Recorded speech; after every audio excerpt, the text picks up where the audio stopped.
I'm gonna start with Chris. Can you tell us what makes a great negotiator?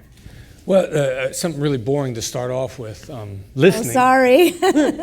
No, listening. It sounds like the least sexy thing on the planet. But being able to listen between the lines and actually, I'll give you two things. Listening first, and what does that mean? Well, forgive me for bringing them up, but a friend of mine in Los Angeles, where I live now, Ned Colletti, former manager of the Dodgers. They hated Dodgers, right? But he was talking about when he negotiated with sports agents. He said in a 2-hour conversation, there's going to be 90 seconds of solid gold, and I got to listen to find that 90 seconds of solid gold. Now, the second part of that then is another word that's going to sound horrible, but confrontation. And I was talking with Cindy when we first met, and both these ladies are fantastic at confrontation. And but it's What do you mean, Chris? See, no, but it's being able. Confrontation sometimes is just showing something to someone, letting them see it. And how can you present something to someone that makes them see it? Now, you have to listen long enough to find out what it is that you have to present to them. But one definition of confrontation is a focused comparison. And so what you have to get good at is comparing what people are saying with what they're doing or what's happening. So you have to listen to figure out what that is, and then you have to find a way to show it to them. And that's a completely different way to look at confrontation. So I think it's actually those two things together. Constance, what do you think makes a great negotiator? I agree with Chris. You have to listen. And it took me quite some time in my career to figure that out, because you just automatically, but you interrupt, you want to not necessarily disagree, but you want the other person to see your point of view, but without listening and realizing who you're negotiating against, because everybody's different. So some people are confrontational, some people take the passive aggressive. So I think a lot of it is listening, but then also seeing who your opponent is. And they are an opponent. I mean, not in a negative way, but they are an opponent. So, Chris, one of the hostage negotiations that you're best known for, and you write about in the book, is the DC sniper case. I don't know if people remember back in Washington several years ago. You were very involved in that as the FBI's lead hostage negotiator. Can you tell us a little about what was going on in that case and what your role was? Well, we, for those of you, we thought it was one sniper back in Washington, D.C. It's been over 10 years now. And it ended up being two of them that were going around shooting people randomly. Communication can be actions. Negotiation can be actions. Negotiation, not just words. Well, one thing we always, phrase I like is, most dangerous negotiation is one you don't know you're in. That cuts either forward, there's no neutral ground on that. It either cuts in your direction or you'll be in a negotiation before you know it. So we looked at what the snipers were doing as communication, that they wanted something. They were communicating with their actions. They were communicating through violence. And we started and actually we found out we were right because they got frustrated, because they'd actually been calling law enforcement for a while.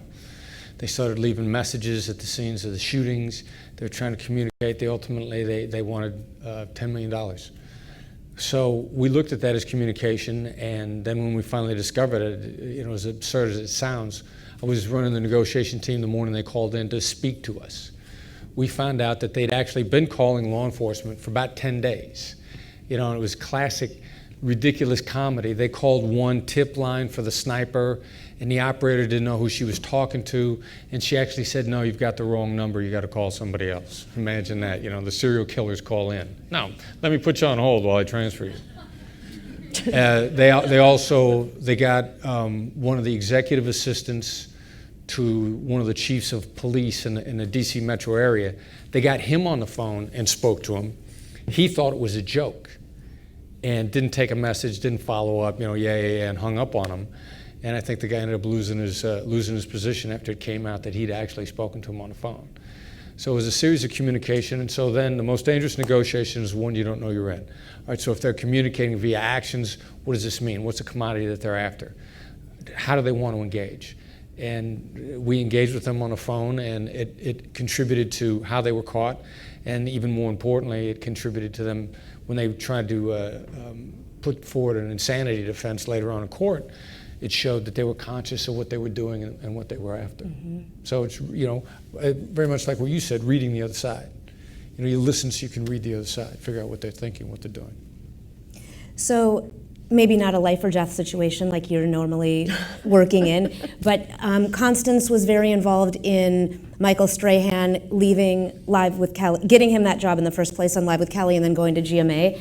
And I don't know if you've seen last week's People magazine cover story. So what can you tell us about those negotiations? Because I think for those of us that were just reading about it, we were probably getting one perspective and it seemed like people were taking sides, but what was it really like behind the scenes? I think a big part of what we learned was that, I guess you can't lean back. I'm so sorry, everybody. No, okay, I'm just going to sit like this. Sorry. Negotiation with the It's a good stalling technique in a negotiation, right? To have your mic go out for a second. Sit still? Okay. So it was intense. I don't know if any of you saw or heard about when Conan and Jay Leno, and they turned it into a documentary, and I as a fan, was watching and like, how could something like this happen? Like, these are smart people. Like, these are top-level executives at the networks. And I understand now. So what I've learned about that is when you're dealing with big corporations, people might be sitting this close to one another and they don't communicate.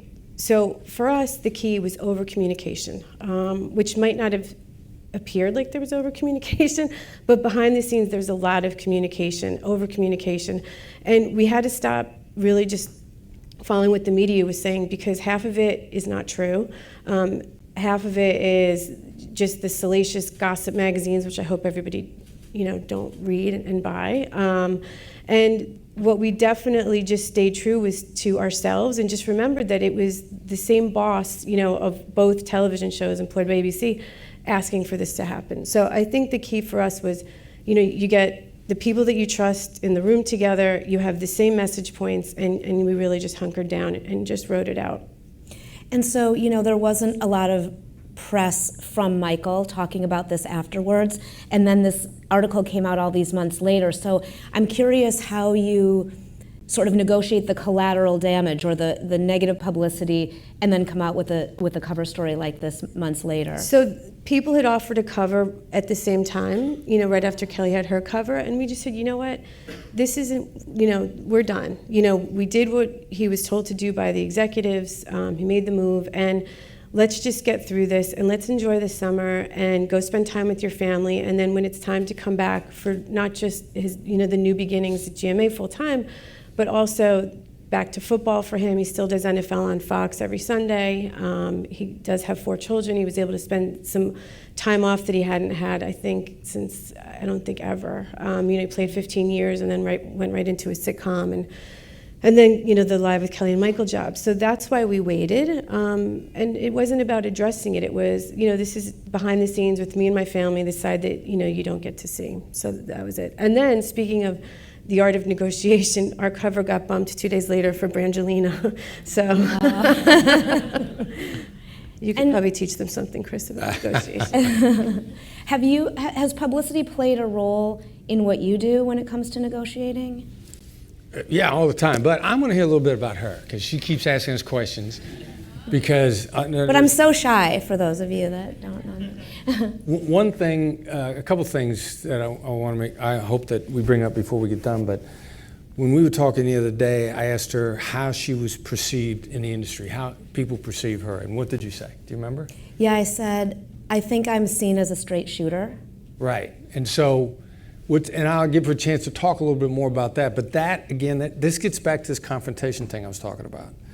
Because it's not confronting like Donald Trump, which is an attack. But you do have to put stuff forward. So if someone describes you as a straight shooter, then and that's what her peers describe her as, then she's honest and she's straightforward, she's careful how she says it. But she makes people know they know what the problems are. And she says it in a way that they can hear it, and she's honest. And that's what is all wrapped up in a straightforward. Now, within the FBI, while it was still with my colleagues for the longest time, I prided myself on being direct and honest. And that description is not the same because people describe me. Then one of my colleagues once said, Chris, sometimes dealing with you is like getting hit in the face with a brick. So what kind of friend says that? Someone who is direct and honest. Okay, all right. But if you think of yourself as direct and honest, then you're too harsh. And you'll get described differently, but they described her as straightforward. So when you communicate with people, I mean, what do you try to be conscious of? Well, I think I'm conscious of my relationship with whoever I'm talking to. If it's on the Oprah show and I'm negotiating for a guest to come on, which, the big misconception is that everybody wanted to be on Oprah, and really that's not true. Many people did, but sometimes the platform was too big for them, or they weren't willing to do an interview with her with no holds barred. We had every question had to be on the table. We couldn't negotiate that. But I think, I think what I worked hard to do was establish relationships and establish rapport. Because as we've talked about, or you talk about in the book, you're going to see that person again. You're going to intersect with that relationship again. And so being honest and truthful, but still getting what I want was critical, and that everybody felt good at the end. I don't necessarily, and you might feel differently, we can talk about it, but I don't feel like I have to win a negotiation. It's not always about winning and losing. I like to go into it where everybody gets a win, and I think that's possible. It might be how many segments we're negotiating, or how much time for a certain guest, or they want to bring their co-star and no one's really ever heard of the co-star. So there's a lot of negotiations that go into what ultimately happens, but I'm not sure it's a zero-sum game in that. But I think relationships are really important, and we've, I wondered too about when you're negotiating with hostage takers, do you have to establish a rapport? Do they trust you? Do you trust them out of the gate? You're not really necessarily starting on equal ground. So can you tell us a little bit about that? Well, there's kind of three things there. I mean, yes, rapport, absolutely. Trust, we talked earlier, and I think we'll get into this some too. You take the word out, trust, and put in predictability. I'm looking for predictability. And then one thing that I always knew was true, but I had a colleague of mine articulate it once, because a friend of mine was a hostage negotiator with the UN, and back in the 80s, when Lebanon was absolute chaos, and there were lots of Westerners that were getting taken hostage, he was the UN hostage negotiator that got all the Westerners out of Beirut in the 80s. And it was crazy, absolutely crazy. And he said, the other side doesn't ever expect you to be fair or even that you like them. What they really want from you is the ability to deliver the goods. So then when people know that what you say is they can rely on, then you can start to develop a working relationship with anybody. Anybody other than someone who's actually schizophrenic. But other than that, it doesn't matter. My rules for negotiation, from hostage negotiation, with how I could deal with people, how I define empathy, which is simply the same way sociopaths do. I just understand where you're coming from. On that narrow ground, I could develop a working relationship with anybody that'll talk to me. Pick the baddest guy on the planet, and I can develop a working relationship with him. Have you ever run into someone who is holding a hostage, or you're in a very contentious situation, and you don't have the goods, you don't have what they want to have the situation calm down and dissipate? All right, so if they're talking to me, I got something they want. That's why I've always said there's always leverage. If they're talking to me at all, no matter how big or how small it is, I've got something they want. So if I'm just patient and I don't push too hard, then all I got to do is very gently, no matter how big that thread is, I just pull at that thread. They don't necessarily have to be talking to me if they're communicating. There's something they want. And you asked me before, did we ever communicate through the media? All the time. Because we would, and DC Sniper case was one of them. We started coaching the chief to say things in the media that because we knew they were listening. They weren't talking directly to us, but we knew everything we said they were going to hear. And they eventually called in. And Chief Moosey was fantastic. He may be sort of forgotten in time now, but one of the things he did that was amazing, we're coaching him, we're saying, say these things, they're going to hear them. And so the press calls him out at a press conference. And they say, Chief Moose, You know, how can, you were almost respectful of snipers. And we hadn't prepped him for this, we didn't expect it, and he wasn't ready for it. He looks down, and he looks up and he says, my parents taught me to be respectful. And it never came up again. And we were absolutely communicating to it because we knew they were listening. So if they're listening, if they're communicating at all, they don't have to be communicating with me. I can influence them. So to go back to your original question, I think those are two other key points when we talked about what's important in a negotiation in addition to listening, is patience, because you have to have patience, because I mean, I know I'm one of the most impatient people. My husband will back that up, as well as Michael Strahan. But also, just, it's hard, because you want to get right in there and you want to get that end result. So I just think that's something that we should all take into account, is the patience. When is it okay, or when is it right to walk away from a negotiation? I was watching the video earlier and I really connected with it. It's like, this is a blue-collar city. And I grew up in Yonkers, New York, which is another blue-collar city. And everything for me, you know, that I've worked for has been on my own. So everything's my gut. I'd love to sit here and sound as smart as you, you know, and yes, Chris. Because when we met last week and we had this amazing lunch, and I emailed Cindy and I was like, I'm obsessed with Chris, because what I do is from my gut. And then talking to Chris, he's giving me the scientific, you know, I think background and the mythology on it. And I was like, wow, okay, like, so I've kind of figured it out on my own. So I think, long-winded way to say, is when your gut tells you to walk away, it's okay, you know, and it's different for you because you're saving someone's life. For us, it's you know, it's business deals, it's contracts, it's endorsements, you know, it's also even just, you know, negotiating our new rent or our new building, like things like that. So I don't think you could just blanket that answer by saying there's like a good time or a bad time. For me, it's just always been like a gut check. Like, if I really think that we're done and the person on the other side is not gonna, you know, negotiate any further, that's when I think I've walked away. And how often when you walk away, do the other side come back to the table? Well, look at all my clients on their television shows right now. Yes, we should say she has Michael, Deion Sanders, Tony Gonzalez, Aaron Andrews. I mean, the list of people go on and on, so. But there's also, I mean, Deion's a good example. I mean, how we first met was Deion had a show on the OWN network called Deion's Family Playbook, and I think it was after the second season, OWN decided not to re-up them for another season. We had no choice. There wasn't a negotiation. It was like, you know, it wasn't like we could go back and say, what if, you know, we cut the budget, you know, by this percentage, or what if, you know, we cut the seasons down. It was like, okay, you know, we just had to take it. So, and that's hard. I'd love to sit here and pretend like, oh, it's so easy. It's not. You know, you just, and I think that's where the patience comes into play for both sides. And then you also just have to know, and I'm a firm believer in this, that when that window closes, and I say window, a big door is going to open. Might not be that day, that week, might not even be that year.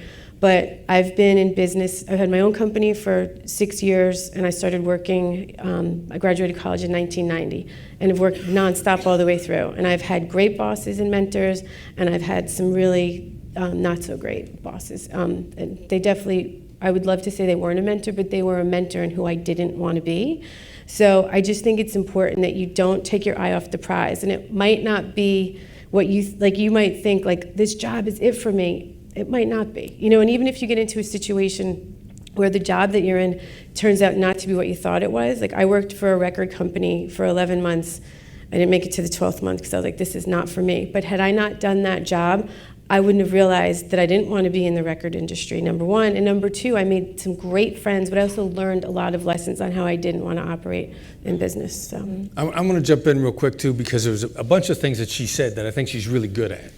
So, and first of all, it's my negotiator. How she walks away. And she just said it, because most of the time when we imagine closing out a deal, like somebody slams their hand on a table, screams and calls your names, and runs out the door. But she just said one of the ways, she said, this is not for me. You know, if you're going to walk away, she didn't say, you're a horrible person, this is a horrible job, a lot of name calling. So the way that you walk away also sort of leaves your environment for your future. And the ability to walk away, you know, let out no a little at a time. She probably never walks away abruptly. She's probably sent people a number of signals along the line to try to let them know that there are problems here. I'm getting close, and then when the time comes, it's not this wild demonstration of name calling and hand slamming. It's as probably as harsh as she could ever say. It was, "This is not for me," and walk away. And that's a great way to end a negotiation, because you never know when you're going to see people again. Oh, and you will. I guarantee you, I promise it. I started as an assistant at the NFL in 1991, and to this day I will not forget the senior executives who were not so nice to me on my way up, because as I started my climb in my career, sure enough, those people then needed something back from me. I'd love to tell you I took the high road every time. Almost every time. Is it hard to negotiate for yourself? Oh, I'm the worst. I mean, it just You're the worst? I'll give you a perfect example. So we just had to take some photos out here before we came in, and I hate stuff, anything having to do with me, I don't like it. Walked back out, and Cindy was like, "Well, did you get photo approval?" I'm like, "No." So I was like, "Maybe you can go ask for it for me," and I ran back. But if I'm negotiating for someone, I am a killer. I mean, Dion calls me the pit bull in pumps. Not today, I'm in sneakers, but I will kill, not literally, FBI agent, spiritually, Wait a minute, say that again. emotionally, I will kill and fight for those, that I'm negotiating for, but I'm not great at it for myself. Chris, I have a feeling you're pretty good at negotiating for yourself. I had to get used to it, though. I mean, very much, because for a long time, I was doing it on others' behalf. And when it's your own skin in the game, it takes a readjustment. You have to go back and you have to get used to it. And then, what were the rules for me when I did it for other people? But it is harder when it's for yourself. What about you? I'm pretty good at it. This question has come up a lot this week as we've been talking about doing this panel, whether it's called the art of negotiation, but is negotiation an art or is it a science? I'm going to say both, because one thing that I've learned through this whole process is what I'm doing, like just the tactical of it all. I love Chris explaining the science behind it. So I think it is an art and a science. And I mean, in your case, I do this a lot. I'll come back to my point. When they first asked me to do this, I was like, no way. Like, sit with Chris, who negotiates people's lives? Absolutely not.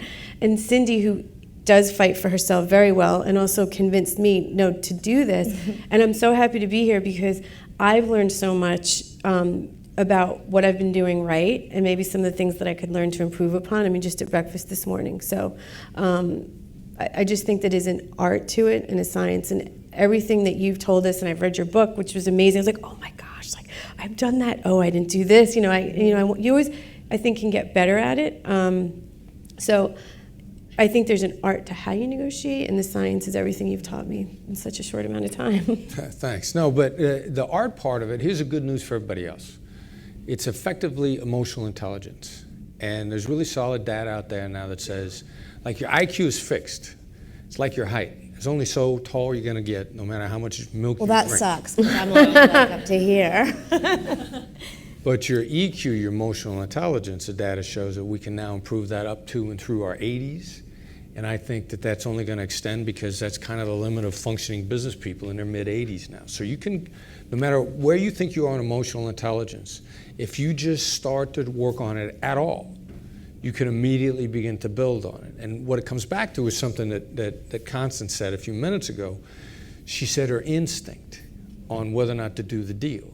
Instinct is recognition. Instinct is emotional intelligence. The more you work at it, the better. Allow yourself to make mistakes, because that's how you learn. And you make these calls and you make decisions, and every time your instinct gets stronger and stronger and stronger, and it's better, and you can rely on it more. It can be built up in anybody. But are there personality traits that good and great negotiators have inherently, or can you learn to be that way? Right, there's 3 types. It's our caveman default. It's fight, flight, and make friends. Caveman meets a saber-toothed tiger or something he doesn't know, and this is a part of the brain that hasn't evolved. The amygdala, it's the same thing. All our thoughts go through it. Your first instinctive response is either fight, flight, or make friends. The great negotiators develop all three of those abilities. So whatever your default type is, you don't change that, you add to it. If my default type is fight, assertion. You got to have assertion to be a good negotiator. The flight is a highly analytical person. You have to be able to do some analysis. Make friends is relationships. You have to have the ability to foster relationships. Whichever one of those three types you are, that's a necessary component. You don't have to change that out, you just have to add to it. So let's talk about some practical negotiations that we all have. So raise your hand, let's say if you want a raise at work. Who wants a raise? Put your hand down. Well, whoever, raise your hands high. So whoever doesn't want a raise, I have no idea what you're doing here. So let's talk about practical things, buying a car, buying a house, getting a raise. How do you do that if you are not a natural negotiator? You go first. Oh boy. Okay, so I've been on both sides of it. I worked for companies for a very long time, and now I have my own company. So, and Jose Diaz, who works with me, who's come to me for a raise. So, you know, oh, we have a real life example. We have a real life example. Stand up, Jose. Wave to the crowd. Jose. So, you wanted a raise, Jose? Jose? He's a hostage. I think I'm the hostage. So it's twofold. What has worked for me in the past was don't go in and just say I want a raise. You have to have a reasonable, I think, goal. You know, if you go in like I want $100,000, well, it depends where you work, but you know, don't go in with a pie in the sky ask. Have something set in the sights that you know they're not going to flinch, you know, and just be like, you know, you're not making any sense. You haven't really thought this through. Like, it's really important to go in with like and reasons why you deserve that. So just a real life example for me was I worked for a company when I moved to Los Angeles, and I hated LA when I first moved out there, and I was renting a place, but then a condo came open that I was going to purchase, but I didn't have enough money for the down payment. So I went to the owners of my company, and I just said, listen, you know I don't like it here, you know I want to move back to New York, but there's a condo that's opened up, so I'm willing to like stick my flag in here at the beach in, you know, in sunny California and stay here, but I need help with the down payment. So that should give you guys some incentive to know that I'm willing to stay here. Will you do that for me? And I gave them the number and, you know, the reasons. And it took them about, I don't even know, till the end of the day to say yes. So that was a good negotiation.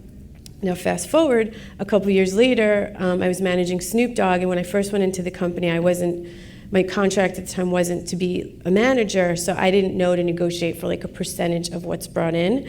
So after every huge tour, and I would say to the company, so, you know, I brought this much money into the company, I think I deserve a bonus. And they said, yeah, you do, but we had, like, you had a great year, but the company didn't, so sorry, but thanks for keeping the lights on. And I wasn't prepared. You know, like, I didn't go in and say, these are the numbers, this is what it took, and I should have gone in to renegotiate a contract for myself. Now, here I am 10 years later, learning all I've learned, reading your book. I would have gone in with what I told you guys, you know, go in with your list of what you're asking for and why you deserve it, and that's how it worked for me, good and the bad. But the bad, I learned a lesson. Chris, you write about it in the book, right? How to get a raise. So give us a few tips. All right. Well, salary is a term, just like in any deal. Price is a term, and no term can stand by itself. But a lot of people think, give me a good salary and things are going to be great. Now, what she did in her negotiation, the first one to get the down payment, she changed her mind to a point in time in the future. If you want me to stay, if you want me to be part of the continuing success of the company. That's what you want, negotiating something good in the future. What I want is a way to get there. And so that's a sequence. And as long as in your job negotiation, because you need your salary today, but you got to position yourself for next year also. Yes is nothing without how. What are the terms? What's it going to look like in a year? And as soon as it's pegged to the future, now the boss's mind is open. Because normally bosses see employees as very selfish people. The only time the employee comes walking into my office is when they want something. I want a raise, I want this, I want that. But the employee that's coming in now talking about something in the future that has to do with our future success, that's a completely different game plan. I've got a friend of mine, high school buddy in Los Angeles now, phenomenally successful business executive. head of an international bank for the United States. He's always made it a part of every job that he's had to bring up the discussion, how will I be guaranteed to be involved in strategic projects that are important to the future of the organization? And all of a sudden they go like, I'm sorry, what? Because now what he's saying is, how do I make the rest of you guys prosper? And that puts them in a completely different light. They're talking about the future now, the prosperity. When she talked before, she says, I love it here, but I can't stay. And she's implying that, there's a future issue at stake here. And as soon as you start talking about how are we successful together in the future, that puts you in a different light. And secondly, even when he gets turned down, the top levels of his company know his name. And he gets visibility with the people who are concerned about the strategic future of the organization. And not only has he hates it when I say he has no resume. He and I are both from small towns in Iowa. He's got an undergraduate degree. He's got no special education. He's got no connections. He's got no alumni. He's got no support network other than his own ability to see that the future is always important. And not only is he ridiculously successful, but people love to come work for him too, because that's a component of everybody that works for him. He says, what do you want your life to be? Where do you want, what's your biggest goal in your life? How do we make that possible? He retains people for longer than anybody else in his industry, and he doesn't even pay the highest salaries. He's not, because he's partnering with people in his future wherever he goes. Hostage negotiators, the same thing. I get somebody barricaded on the other side, first words out of my mouth is, I want you out of there alive. I don't call and ask for the hostages. First thing I check on is I want him to know there's a point in the future that the two of us can agree on. I want you to be alive when this is over. What it looks like after that is open to discussion. But that's me agreeing on a point in the future that we both want. And then that changes how they see you no matter what the circumstances are. Do you think that gender plays a role in this? Which part? In getting a raise? Does it matter if you're a man or a woman? You had an experience, I think, with the NFL once. So, no, and I'll tell you why. Because it goes back to what we talked about, like your negotiating skills. So when I started at the NFL, I was 21 or 22, and that was the best boys club you could ever learn from. People ask me if I got an MBA. I'm like, my MBA was at the NFL. And I loved every minute of that job because it taught me to stand up for myself.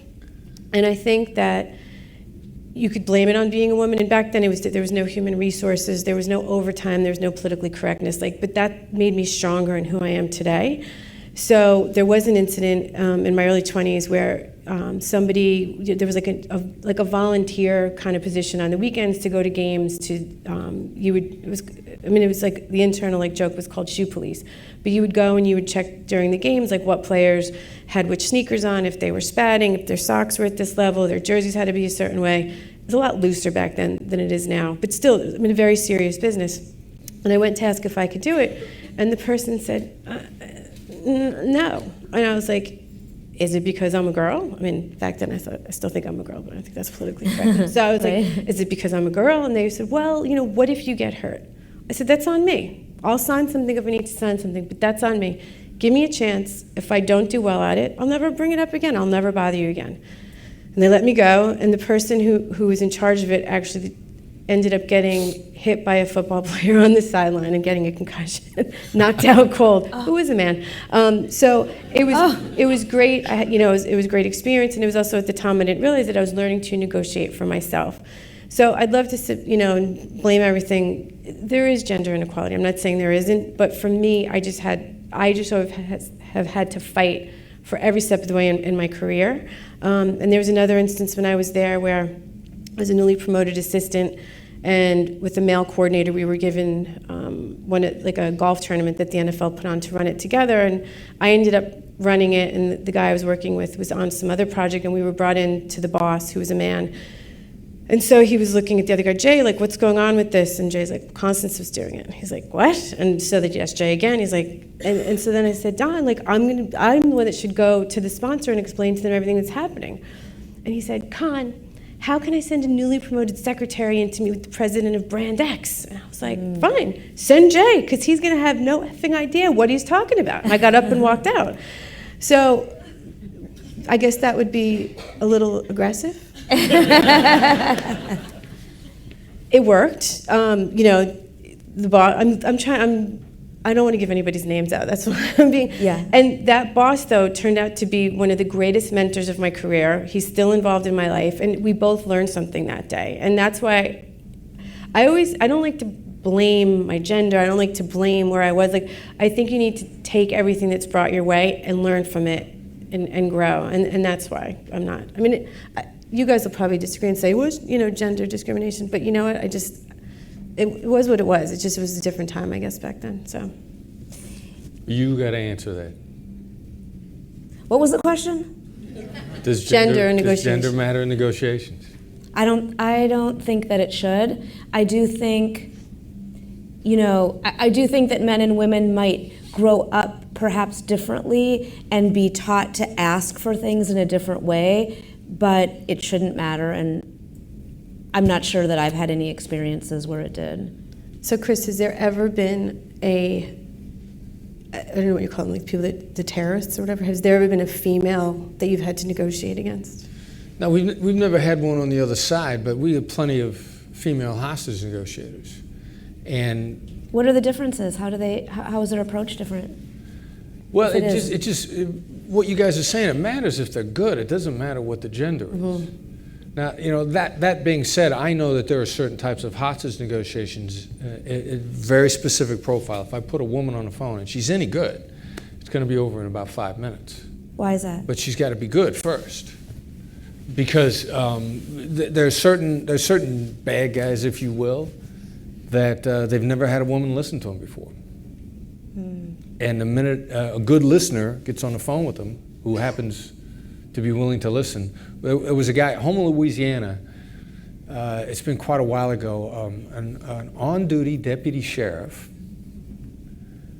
pulled a woman over with his cruiser and raped her, left his business card, proceeded to a bank where his wife worked, who was separated from him, shot a couple people inside and took everybody hostage. He was a dysfunctional male, and she was leaving him, and he went nuts. And of course, law enforcement first shows up, and they show up on the scene of a bank alarm, and they see a deputy sheriff's cruiser outside with no deputy sheriff. And first they think that he's a hostage. Later on, they find out that he's a hostage taker, and he's committed a rape in uniform and shot and killed somebody in the bank. Now, a woman talked him out. Some of that was the fact that everybody that got on the phone with him before that, some of his colleagues, some of his friends, they actually tried to talk him out. And female hostage negotiator, Gloria Newport, superstar negotiator, very good friend of mine, retired from the Bureau. She did some phenomenal things. She got on the phone and she said, "What happened?" She was the first person that was willing to listen. They'd actually literally been talking to him on the phone for over 24 hours. I listened to the tapes. One of his colleagues, he literally says on the phone to his colleague, "Would you let me speak?" But the first time somebody was willing to listen to him, got it out of him, and he was out in about 2 hours later. Wow.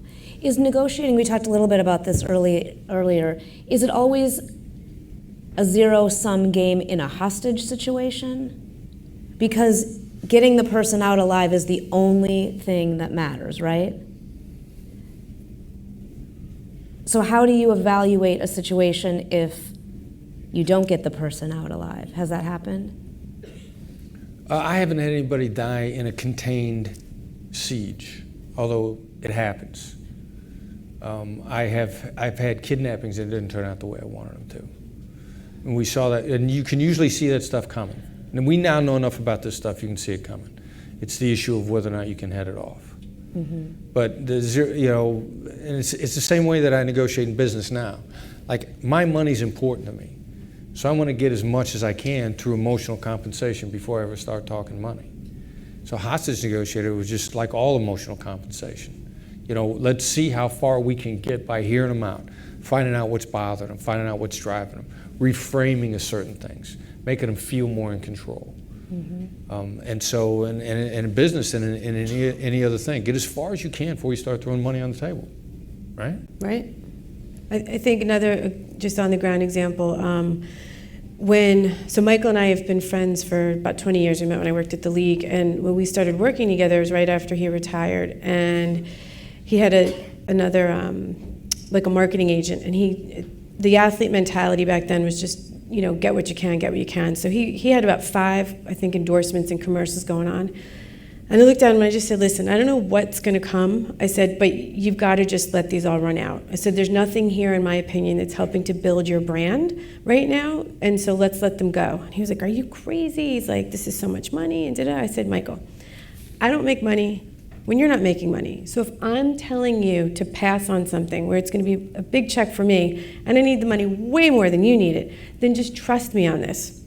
And it took him probably about, a couple days to just sort of let it, settle and situate. And he came back and he said, all right, I get it.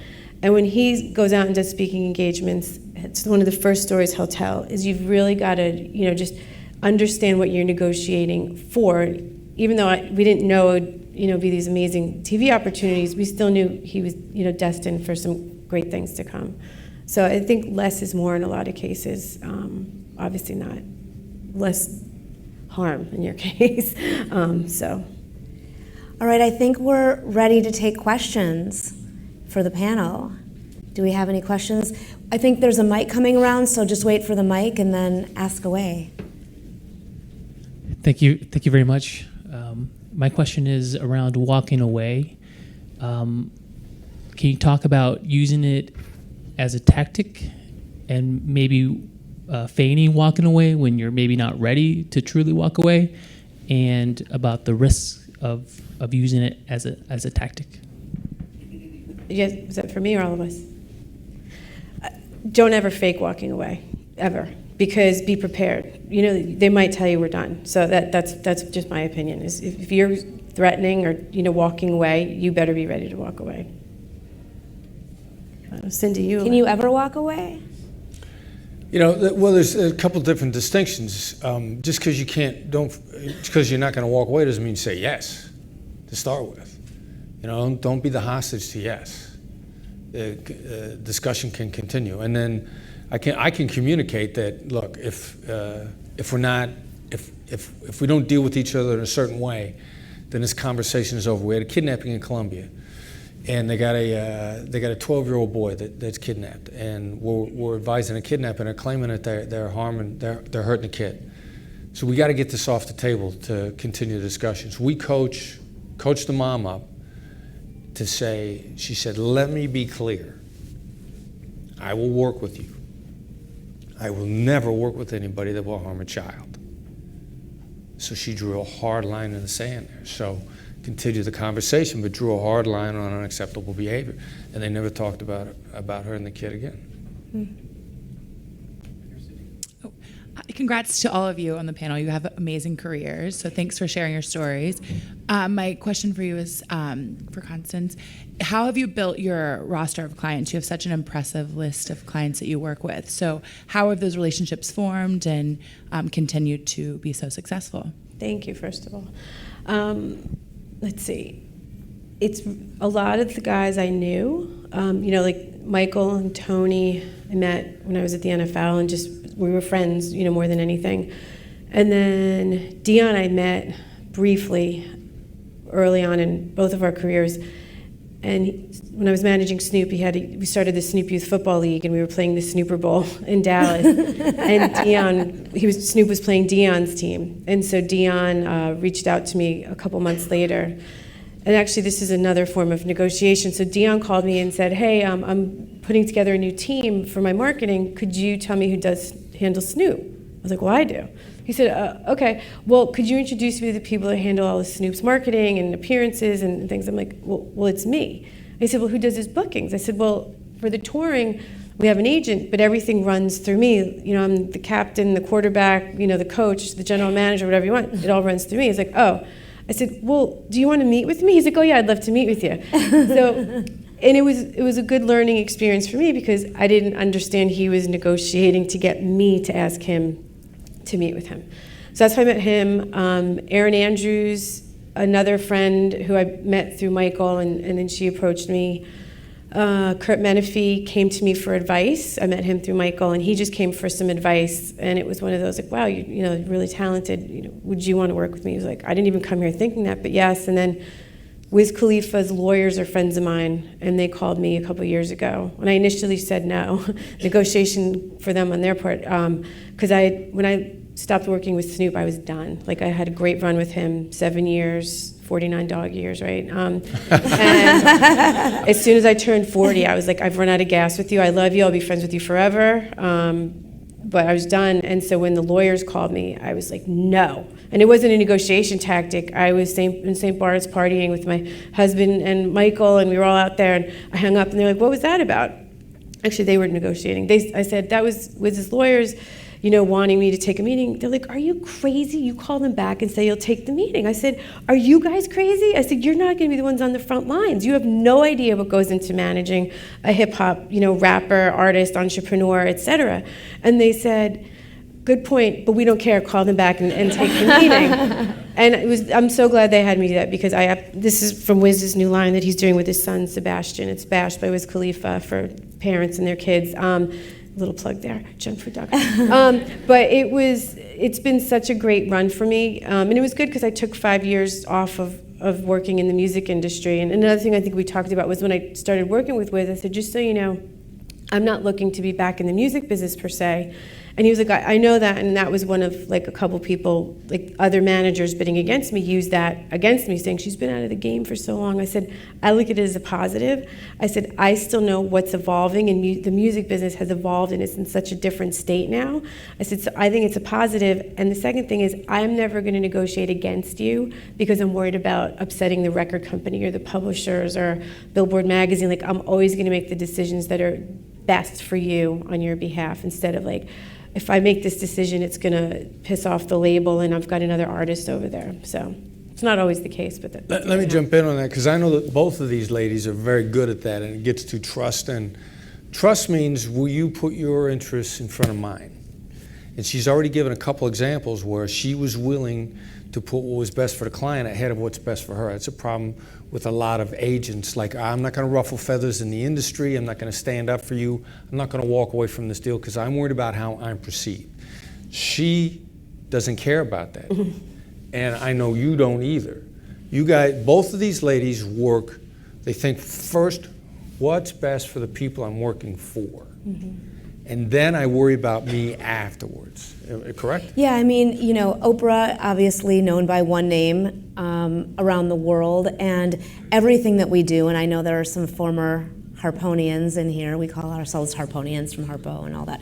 But, you know, we represent Oprah all the time, whether we're at home, whether we're out to dinner, whether we're at work. And so when I was negotiating to have a guest on the show, it wasn't about me. It wasn't about me wanting to meet that person or that I necessarily want to know everything about their story, but it was, is that a good fit for her? Is that the right person to put next to her? Is that something that is going to resonate with the audience? And so when you represent other people, you know, it does make it easier, I think, sometimes to walk away when it doesn't feel like the right thing. And it's not something to take personally. It just doesn't work out for whatever reason. So I think it is important when you're representing someone to think about their interests and take yourself out of it, because then you're really being open to whatever could happen. And I think that's an important note when you're negotiating, whether it's for a raise or in a business deal, is put yourself in the other person's shoes and try to see what are they trying to get to, and how can you understand that, because then I think it'll help you get to a place of a happy medium. Because in my opinion, in negotiation, both parties are going to be happy, but there's also going to be a little maybe discomfort, like we didn't get this and this, but wow, did we get this? And that's a successful negotiation, in my opinion, and for what I do. For you, it's different because someone's life is on the line. So it's just disclaimer. Fair enough. Yeah.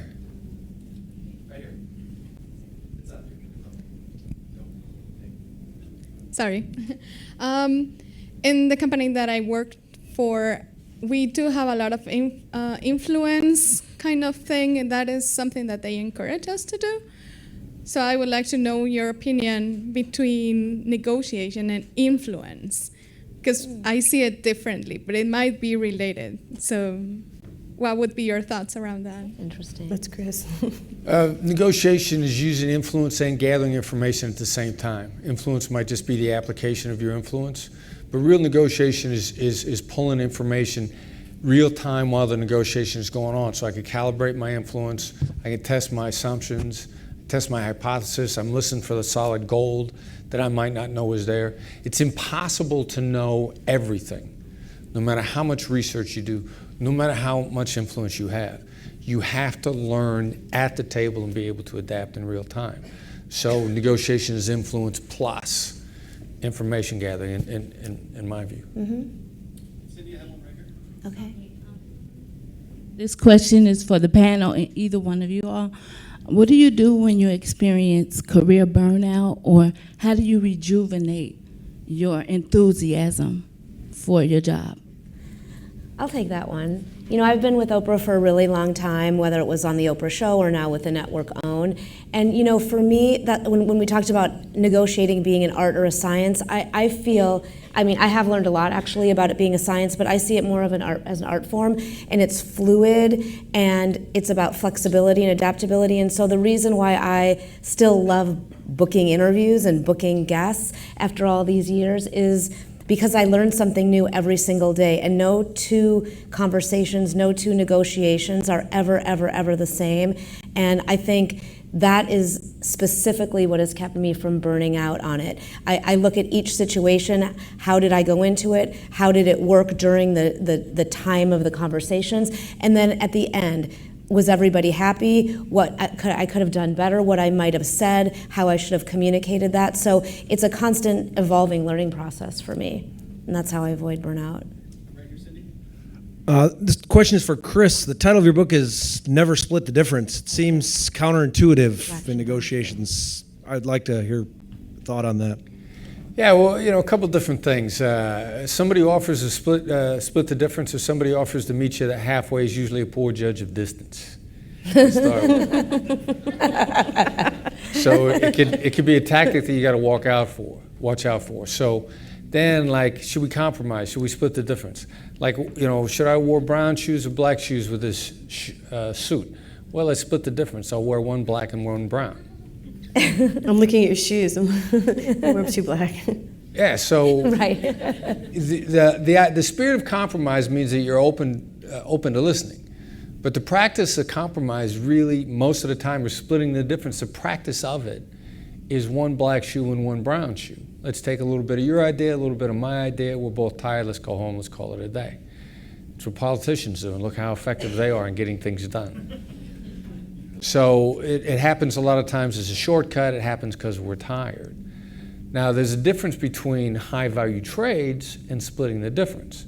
And what Constance was talking about in her deals is, all right, so we gave this up. We wish we could have, but look what we got over here. Well, that's the definition of a high-value trade. That's smart business. You want to give something up that you can give easily because they have something that you really want that they could give easily. You know, it's the guy who's the farmer who talks to the guy who makes shoes. I'll give you some crops, you give me some shoes, because that's the business that we're in. So I don't want to confuse high-value trades with compromise or splitting the difference. The other problem with compromise and splitting the difference is our caveman brain, we are wired, and this is actually a Nobel Prize in behavioral economics, tells us that we experience losses twice as much as we enjoy gains.